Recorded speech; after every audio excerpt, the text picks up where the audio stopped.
I see you don't really believe in Mrs. Perón. But the Argentinians did. So much so that when she died, they petitioned the Pope to make her a saint.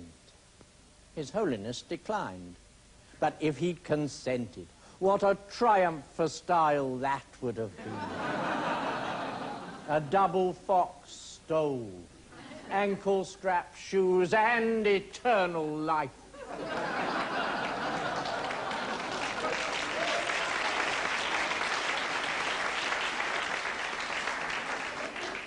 Nobody's ever had that.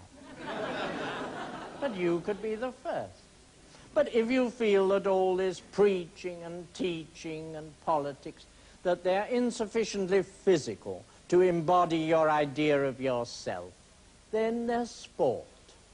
Did you know that Muhammad Ali said, "The boxing was only to bring me to the people"?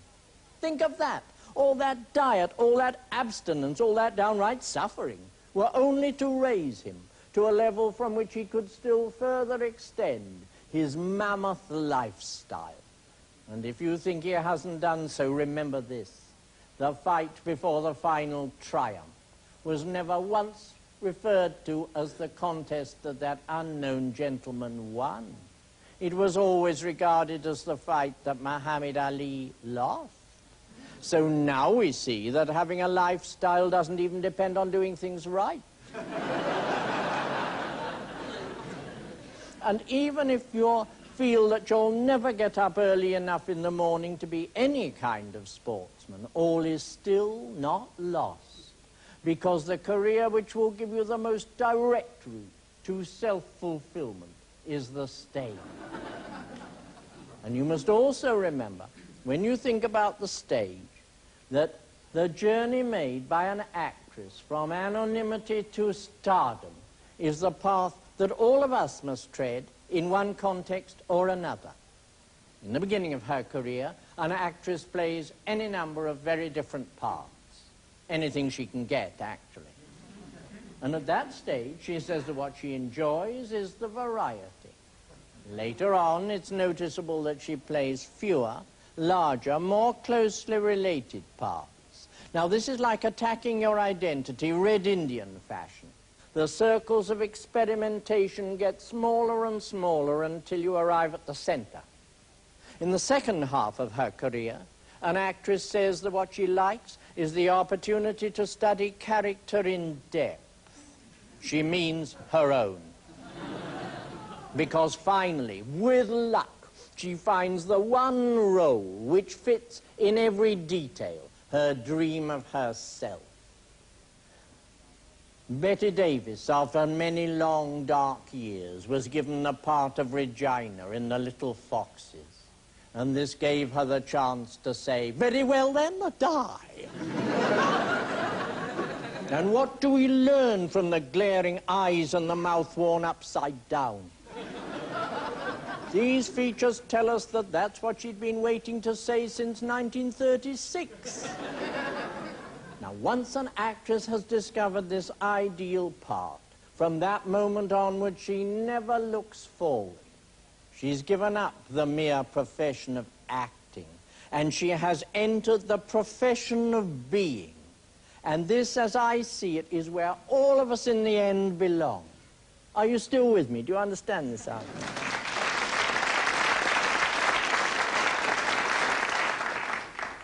Good, because there is a kind of glow that surrounds many of the people who've succeeded in synthesizing their professional and their personal lives. Joan Crawford. Now, she appeared in any number of movies in which she rose from rags to riches. And in real life, she finally married Mr. Pepsi-Cola. And she had all the luck in the world because he died. It meant that she herself could enter the boardroom of that vast, that worldwide concern, where I presume she said, "Who told you to read the minutes?"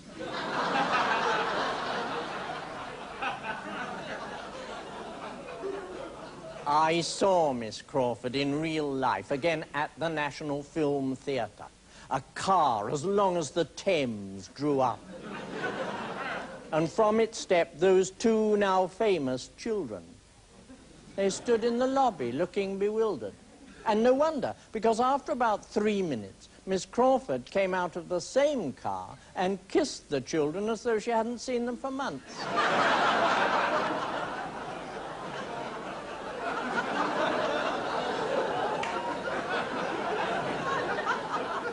And I'd gone up a few steps in order to have a really good view.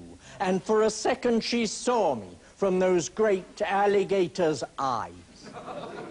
It felt as though my image were being burned on the wall behind me. She was incandescent with belief in herself. And not only will having a lifestyle bestow upon you that massive self-confidence, but it will improve the texture of the entire world through which you move. People are always telling me we live in a sex-ridden society. I would have said that we lived in a world corroded with envy.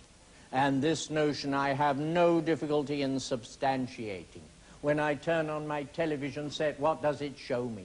Someone stomping through the streets, screeching for equal pay, equal opportunity. Equal is a dead word. Never take as your object in life the desire to be anybody's equal. Once you've entered this profession of being, you have become a professor of a subject on which you are the only living authority. What other people do with their style, with their life, will be a matter of great interest, but it won't be a cause for anxiety. In the last resort, it will not matter. In fact, every morning, you should say to yourselves, preferably aloud, other people are a mistake.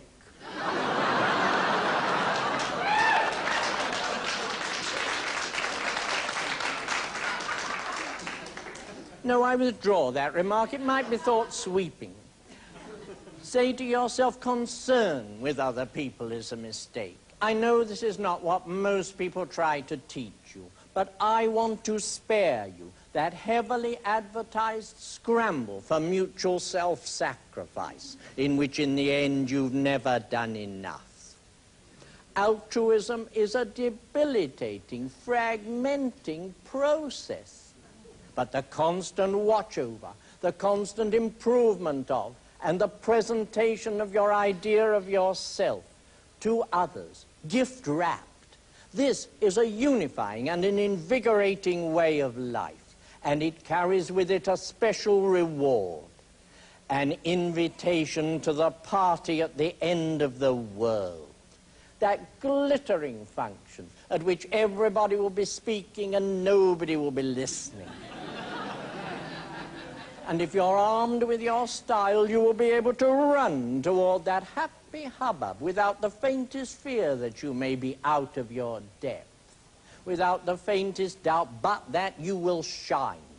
And more important than either of these, the burdens of your sorrowful and angry freedom. These problems of who to be and where to go and even what to think, they will fall away from you forever. Now, Andy Warhol is said to be famous for being famous, and doubtless the words were meant as criticism, but really they're the highest praise. They tell us that he will have something to say about lifestyle, and apparently he has. At least I have been told that he has promised to each of us a quarter of an hour of fame before we die. Now, all I am trying to do here this evening is to place into the hands of anybody who wishes to receive it the frame of mind, the philosophy, and the techniques by means of which he will be able to augment that mere moment of glory into a whole long lifetime. Now, we've gone on too long already. What I think we should do now is to have a pause and a good cry. And out there you will find bits of paper on which you can write questions. These will be handed to me when we come back.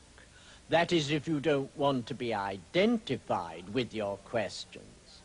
If you don't fear identification, you talk to me from where you sit. I only want to say the words you wish to hear. And also out there, you may find books for sale, which, if anybody would like, I will be pleased to sign. Thank you.